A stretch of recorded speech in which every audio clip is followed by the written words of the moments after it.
नमस्कार दोस्तों, तुम्हारे ब्लॉग में आप सबका फिर से स्वागत है। दोस्तों आज का जो विषय है ये तो कंटेंट पढ़ के आप लोगों को समझ में आ गया है और ये चीज़ अक्सर हर लोगों की परेशानी रहती है, यानी कि पैसे कमाते हैं लेकिन पैसा जो है वो रुकता नहीं। तो उसका क्या उपाय है वो सारी चीज़ें आज के इस वीडियो में मैं आप लोगों को बताऊंगी। लेकिन हमेशा की तरह आगे बढ़ने से पहले चैनल को सब्सक्राइब कीजिए, बेल बटन को दबाइए। वीडियोस अच्छी लगती है तो लाइक शेयर कमेंट करना बिल्कुल भी मत भूलिए।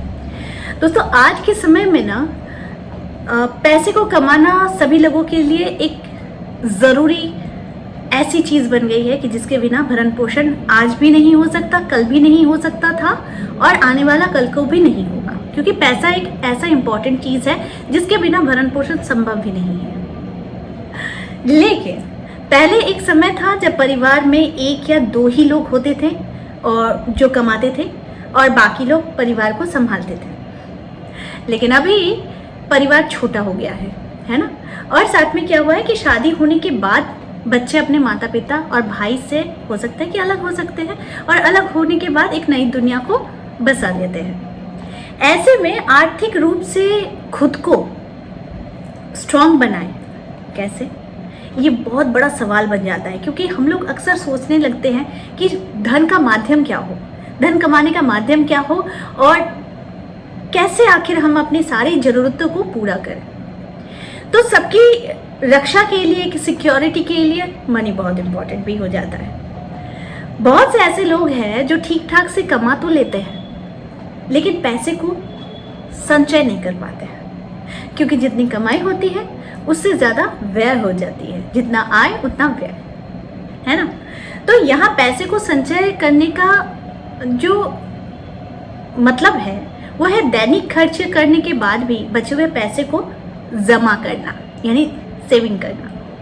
अगर आपके साथ भी कुछ ऐसा होता है तो आई थिंक ये जो है ये वीडियो आप लोगों के काम आने वाली है। देखिए, आप पैसे को काफ़ी कमा रहे हैं लेकिन खर्च भी इतने हो रहे हैं कि जमा नहीं कर पा रहे हैं। तो ऐसे प्रॉब्लम में हम क्या उपाय कर सकते हैं? तो सबसे पहली चीज़ जो है कि हम लोग देखते हैं कि वास्तु की दृष्टि से अगर देखें तो पैसे की बरकत न होने के पीछे कहीं ना कहीं वास्तु का ठीक ना होना हो सकता है। ठीक है, तो चलिए जान लेते हैं कि वास्तुशास्त्र में कैसे हम इसे ठीक करते हैं। देखिए, अगर आपके घर का सारा पानी, यानी घर की जो मुख्य नाली होती है जहाँ से पानी निकलता है, वो किस दिशा में है, वास्तु में हम लोग इसे देखते हैं।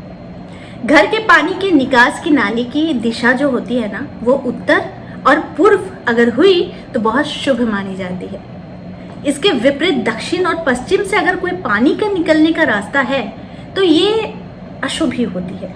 तो बहुत ध्यान से समझिए मैं क्या बोल रही हूँ। घर में अगर कोई भी टूटी फूटी चीज़ है, उसे हम लोगों ने रख दिया है, टूट फूट गई है, ठीक है, तो उसे तुरंत ठीक करा लेना चाहिए। खास करके दीवारें, खास करके ज़मीन जिस पर फ्लोर, ये सारी चीज़ों को अगर किसी चीज़ के स्क्रैचेस पड़ गए हैं, टूट गए हैं, टाइल्स टूट गया है, तो ये सारी चीज़ों को पहले ठीक से करना चाहिए। घर पे अगर टूटा फूटा सामान है तो इसे फेंक देना चाहिए, बल्कि घर में संजो कर नहीं रखना चाहिए। ठीक है, आपके घर में किसी भी इलेक्ट्रॉनिक चीज़ें या फिर दीवार घड़ी बंद पड़ी हुई है तो ये मान लीजिए कि भारी नुकसान उठाना पड़ सकता है, या फिर आपकी जो भाग्य है उसमें रुकावट आ जाती है। सक्सेस तो वो आने ही नहीं देती है, हमेशा नेगेटिव नेगेटिव नेगेटिव ही रहती है।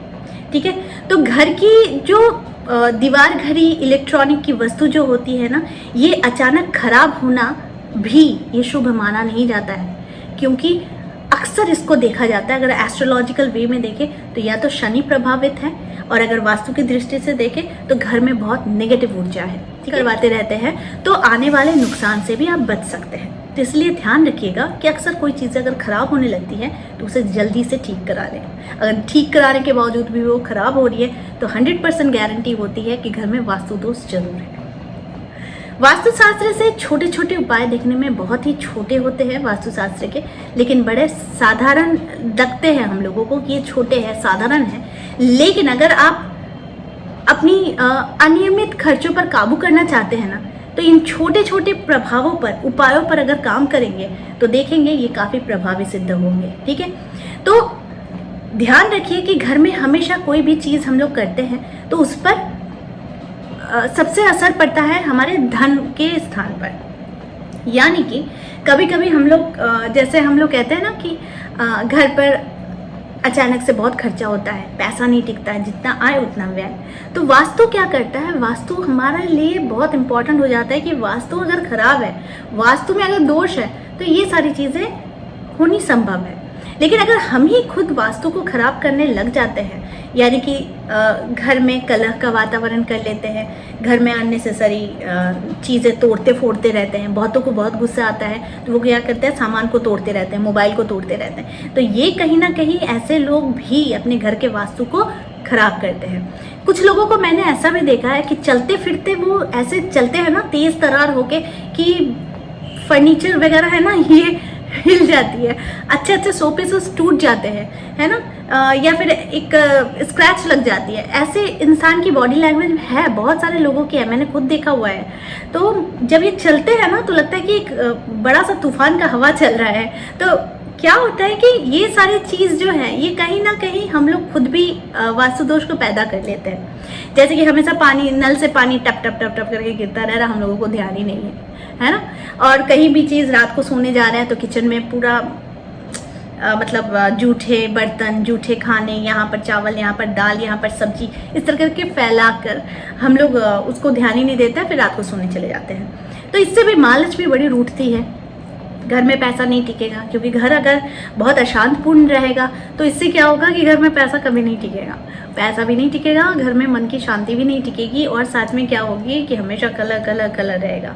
एक चीज़ और मैं बताती हूँ कि हमेशा अपने दिमाग को ना बहुत क्रिएटिव बना कर रखिए, बहुत क्रिएटिव, कुछ अच्छी चीज़ें करने की सोचिए, क्योंकि हमारा मन जो है यही हमारा आईना भी है, कि हम जितनी अच्छी चीज़ें सोचते हैं वो हमारे चेहरे पर दिखाई देता है, हमारे मन पे दिखाई देता है, हमारी सोच पर दिखाई देता है। लेकिन कुछ लोग ऐसे होते हैं कि इतने नेगेटिव सोच रखते हैं और घर को, सुखी घर को भी दुखी घर में कन्वर्ट कर लेते हैं। तो ऐसी चीज़ों से बचना चाहिए, क्योंकि धन यानी पैसा यानी माँ लक्ष्मी, यानी हमारा जीवन यापन चलने का एक ऐसा साधन जिसको हम लोगों को रिस्पेक्टफुली हैंडल करना चाहिए। जैसे कि कभी भी आप किसी को पैसा दे रहे हैं तो सबसे पहले पैसे को हाथ में रखकर उससे प्यार से निवेदन कीजिए, करने के बाद ही किसी को पैसा दे दीजिए। यूं ही अचानक पैसे मत दे दीजिए, ठीक है, कि ऐसे निकाला और ऐसे निकाल के दे दिया। किसी को बड़ा घमंड होता है पैसे पर, तो वो क्या करता है, पैसा ऐसे मैं दे के मारता हूँ तो ऐसे करके फेंक देता है। ये सारी चीज़ें हैं ना,